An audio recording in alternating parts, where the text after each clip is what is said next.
What creates the perfect keyboard? Well, personally, it should be made of good materials.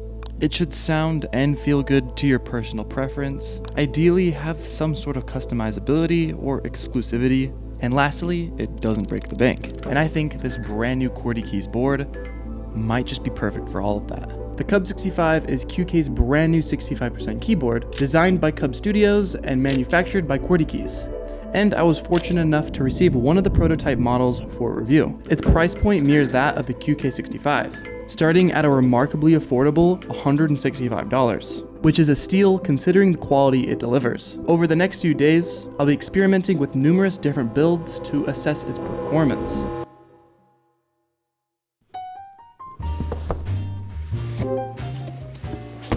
I'm happy on my own,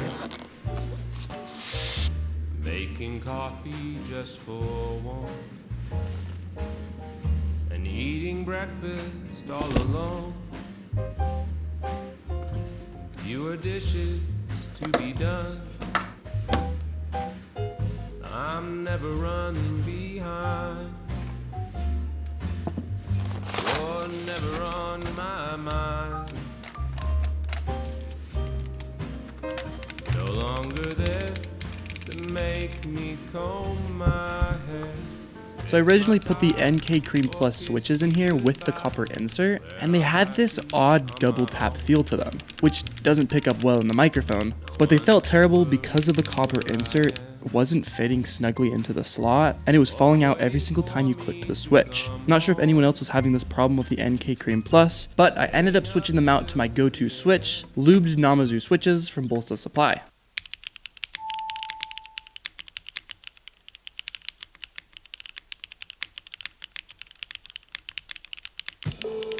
For the first build, I used no foam to see how it would perform, and it sounds incredible.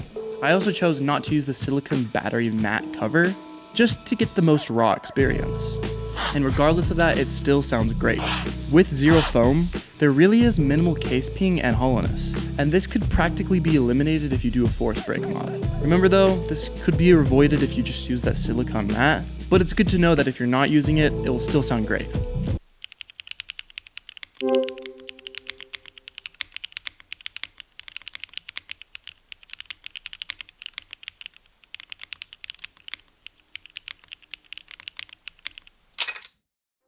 Really get a lot out of this board. It's made of CNC aluminum with a ton of different color options.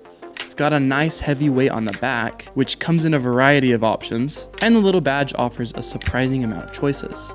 There are 4 different plate options. I was sent the FR4 and the PC plate. The box includes the board, of course, a carrying case, a ton of different foams, which include PCB, plate, case, and of course that silicone battery mat. Mine also came with the Owl 2 stabs, which are just incredible stabilizers. And lastly, it comes with a coiled cable and all the tools and such in order to build the board. So I decided to re-put it all together, but this time with all the included foam. I do think it's got a little bit more of that QWERTY keys sound, which is kind of that foamy, marbly sound. Of course, this is subjective, but if you love the classic QK sound, then you'll love this. Luckily, it also sounds amazing without foam.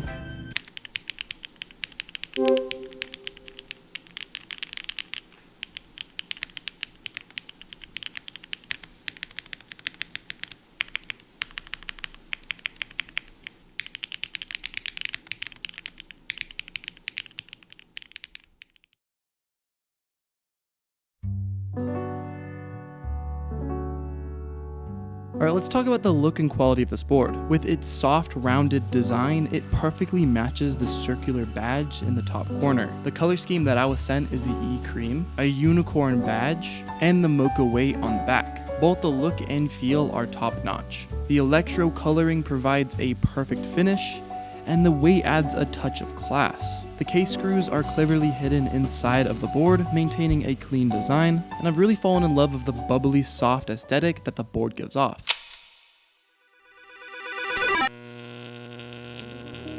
The FR4 plate certainly gives off a more distinct pop in comparison to the PC plate, a quality I do find appealing. However, it does sound a bit more hollow. This characteristic is generally expected though from a harder material.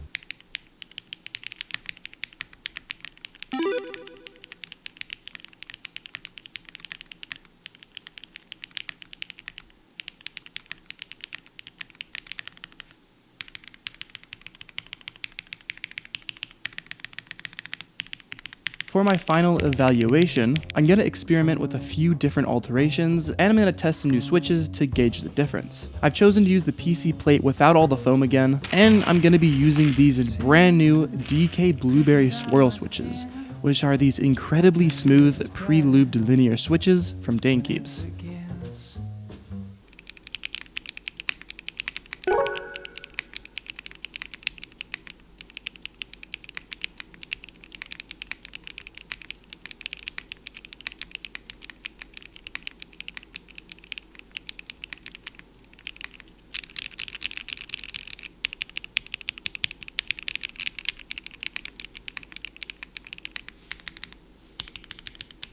Would I vouch for this board? Absolutely, without hesitation. It earns my wholehearted recommendation. Whether you're an enthusiast or a newcomer to the keyboard world, this board is as user-friendly as they come, making a perfect choice for those venturing into their first keyboard experience. But it doesn't stop there. It's also an incredible piece for those who enjoy tweaking and customizing their hardware. Of course, one of the main qualities of this board is the fantastic price point. It's simply unbeatable right now. Particularly for those that are looking for a 65% keyboard, this option really rises above the rest. But it's not just about the price. The design, the quality, and the versatility all contribute to making this board a standout choice. If you're considering dipping your toes into the world of mechanical keyboards, or looking to expand your collection, this board should be high in your consideration list. In my opinion, it's a no-brainer.